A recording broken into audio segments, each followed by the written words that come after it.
ಕೇಳಿ ಜಲ್ದಿ. ವಾಲ್ಮೀಕಿ ಹಗರಣವನ್ನ ಮುಚ್ಚಿ ಹಾಕ್ಲಿಕ್ಕೆ ಸರ್ಕಾರ ಬಿಜೆಪಿಯ ಹಿಂದಿನ ಹಗರಣಗಳನ್ನ ಈಗ ಬೆಳಕಿಗೆ ತರ್ತಾ ಇದೆ. ಇಂಥದಕ್ಕೆಲ್ಲ ನಾವು ಹಗರಣಗಳಲ್ವಾ, ಹಗರಣಗಳನ್ನೆಲ್ಲ ಒಪ್ಕೋತಾರ ಅವರು. ಕೆಲವೆಲ್ಲ ಈಗ ತನಿಖೆ ನಡೀತಾ ಇದ್ದಾವೆ, ಗೊತ್ತಾಯ್ತಾ? ಆ ಹಗರಣಗಳನ್ನೆಲ್ಲ ನಿಮ್ಮ ಕಾಲದಲ್ಲಿ ನಾನು ಯಾಕೆ ಅವನ್ನೆಲ್ಲ ಉಲ್ಲೇಖ ಮಾಡಿದೆ ಅಂತಂದರೆ, ಆ ಕಾಲದಲ್ಲಿ ಇವರು ಎಂಥವರು ಎನ್ಫೋರ್ಸ್ಮೆಂಟ್ ಡೈರೆಕ್ಟರೇಟ್ ಬರಲಿಲ್ಲ, ಇಡಿ ಬರಲಿಲ್ಲ. ಈಗ ಯಾಕೆ ಬಂದಿದ್ದಾರೆ? ನಾವು SIT ಮುಂದಕ್ಕೆ ತನಿಖೆ ಮಾಡಿಸ್ತಾ ಇದ್ದೀವಿ.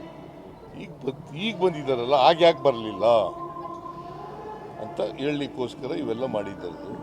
ನೀವು ಎಲ್ಲ ಮುಚ್ಚಾಕ್ಬಿಟ್ಟಿದ್ದೀರಿ ಕೆಲವೆಲ್ಲನೂ ಅಂತ ತೋರಿಸ್ಲಿಕ್ಕೆ ಹೇಳಿದ್ದಾರೆ. ಮುಚ್ಚಾಕಿರಲ್ವ ಅವರು? ಭೂಮಿ ಅಭಿವೃದ್ಧಿ ನಿಗಮ ಮಾಡಿದವ್ರು ಯಾರು? ಅದರಲ್ಲಿ ಸುಮಾರು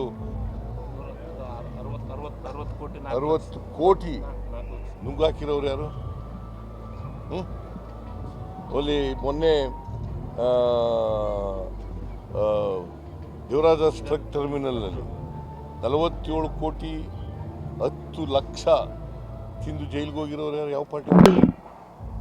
ಅದು ಹೇಳ್ಬೇಕಾ ಬೇಡ? ಮುಚ್ಚಾಕ್ಲಿಕ್ಕೆ ಮಾಡಿರೋದು. ತನಿಖೆ ನಡೀತಾ ಇದೆ. ಮುಚ್ಚಾಕ ಪ್ರಶ್ನೆ ಬಂತಪ್ಪ. ಸರ್, ವಿಜಯೇಂದ್ರ ಹೇಳಿದ್ದಾರೆ ಬೆದರಿಕೆ ತಂತ್ರ ಹೊಡ್ತಿದ್ದಾರೆ ಸಿಎಂ ಅಂತ ಹೇಳಿದ್ದಾರೆ ಸರ್. ಬೆದರಿಸ್ತಾ ಇದ್ದಾರೆ ಸಿಎಂ, ತನಿಖೆ ಮಾಡಲಿ.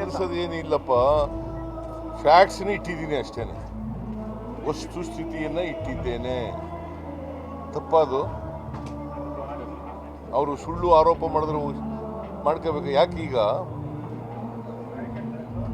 ವೀರಯ್ಯ ಅನ್ನೋರು ಜೈಲಿಗೆ ಹೋಗಿದ್ದಾರೆ ಅಲ್ವಾ?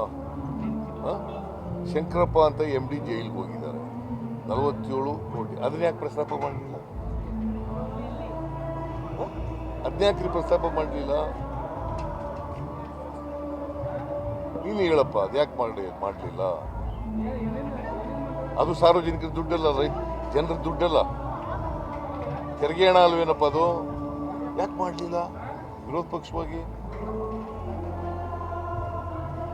ಅದನ್ನೇ ಹೇಳಿದೆ ಅಷ್ಟೇ.